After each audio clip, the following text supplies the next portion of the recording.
வயது 18. எலுமிச்சம்பழம் நிறம். படபடக்க வைக்கும் உருவம். அப்போதுதான் காலேஜிலிருந்து வீட்டுக்குத் திரும்பினாள். அறைக்குள் நுழைந்து புத்தகங்களை டேபிள் மேல் தொப்பென போட்டாள். காற்றாடி பொத்தானை அமுக்கினாள். நைட்டிக்கு மாறினாள். அறையின் கதவைத் திறந்தபடி யதேச்சையாக டேபிளை பார்த்தாள். இவள் தூக்கி போட்ட அதிர்ச்சியில் கெமிஸ்ட்ரி நோட்டு சரிந்தது. அதிலிருந்து நாளாகம் மடிக்கப்பட்ட பேப்பர் வெளியே வரவா என்று கேட்டுக்கொண்டிருந்தது. ஏதோ கடிதம் போலிருக்கிறதே என்ற நினைப்புடன் ஒரே தாவலில் டேபிளை அடைந்து அதை கையில் எடுத்தாள். மடிக்கப்பட்ட தாளின் மேற்புறம் இதயத்தின் படமும் அம்பும் வரையப்பட்டிருந்ததைக் கண்டு திகைத்தாள். இது எப்படி தன் புத்தகத்தினுள் வந்தது என்ற குழப்பத்துடன் பிரித்தாள். உள்ளே ஒரு கவிதை. கவிதையின் கீழே இளங்கோ என்ற பெயர். அவளுக்கு புரிந்துவிட்டது. கல்லூரி முடிந்து திரும்பும்போது தவறுதலாக தன்மேல் இளங்கோ மோதியது நினைவில் ஆடியது. அந்த மோதலின் விளைவாய் கீழே விழுந்த புத்தக நோட்டை இளங்கோ குனிந்து எடுத்து நீட்டியதும் ஞாபகம் வந்தது. சாரி சொல்லிய பின்னும் இளங்கோ ஒரு நிமிடம் அந்த நோட்டையும் தன்னையும் அழுந்து பார்த்து ஏன் என்று இப்போது புரிந்தது. இளங்கோ எதையோ எதிர்பார்த்து மோதிடுகிறான். என்ன அது? வேறு என்ன? ஓர் இளைஞன் தன் வயதுடைய இளைஞனிடம் வேறு என்ன எதிர்பார்ப்பான்?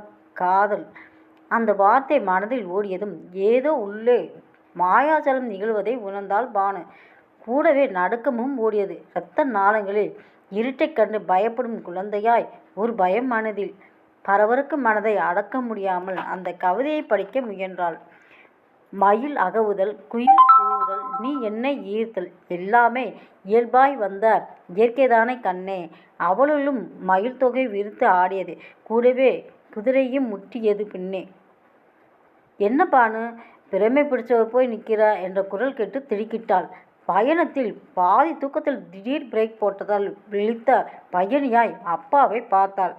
மனசுக்குள் ஒரு தயக்கம். கடிதத்தை மறைக்க துடிக்கும் மயக்கம்.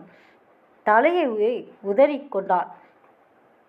அவளை பொறுத்தவரை இந்த வீடு நெருடல் இல்லாத சிநேகிதம். அப்பா என்பவர் அனுபவம் கொண்ட அக்கறை உள்ள தோழர். கடிதத்தை நீட்டினாள். வாங்கி படித்தார். கடகடவென சிரித்தவரை புரியாமல் பார்த்தாள். இந்த இளங்கோய் என் கண்ணை திறந்துட்டான் கண்ணம்மா. என்னப்பா சொல்கிறீங்க? உன்னை இன்னும் சின்ன குழந்தையாகவே நானும் உங்கள் அம்மாவும் நினச்சிக்கிட்டு இருக்கோம். உன் மகள் இன்னும் பாப்பா இல்லையடா முட்டாள். காண்பரை கவரும் மங்கையடா அவள்னு எனக்கு உணர்த்தி விட்டான். போங்கப்பா என்று வெக்கமாய் சிரித்தாள் பானு. இது எத்தனாவது கடிதம்? முதல் கடிதம். அப்படின்னா நீ இன்னும் ஆரம்பிக்கலேன்னு சொல்கிறேன். எப்படிப்பா? காதல் விஷயத்தில் ஆண்கள் அவசரக்காரர்கள். அதே நேரத்தில் பெண்கள் ஜாக்கிரதை உணர்வு உள்ளவர்கள். உண்மைதான். எனக்கே தெரியாமல் இந்த கடிதத்தை என் நோட்டில் வச்சிருக்கான். பையன் எப்படி? தெரியாதுப்பா. என் கூட படிப்பவன். அவ்வளவுதான் தெரியும். ஓஹோ என்று கவிதையை மீண்டும் படித்தார். ஏனப்பா, உங்கள் பொண்ணுக்கு ஒருத்தன் காதல் கவிதை எழுதியிருக்கிறான். என் மேலோ அந்த பையன் மேலோ உங்களுக்கு கோபம் வரலையா? ரசிச்சு 2வது முறை படிக்கிறீங்களே கவிதையே. அந்தந்த வயதின் விளைவுகள் அம்மா. அதெல்லாம் 5 வயதில் சாக்லேட்டுக்கு ஆசைப்படுவதும் 10 வயதில் சைக்கிள் ஓட்ட ஆசைப்படுவதும் எப்படி இயற்கையோ அதே போல 15 வயதில் அரும்பு மீசை முளைத்த குறும்பில் காதல் கடிதம் எழுதுவதும் இயல்புதான். பானு, என்னப்பா இப்படி சொல்லிட்டீங்க? பின்ன சினிமா அப்போ போல பெல்ட்டை உருவம்னு சொல்கிறியா?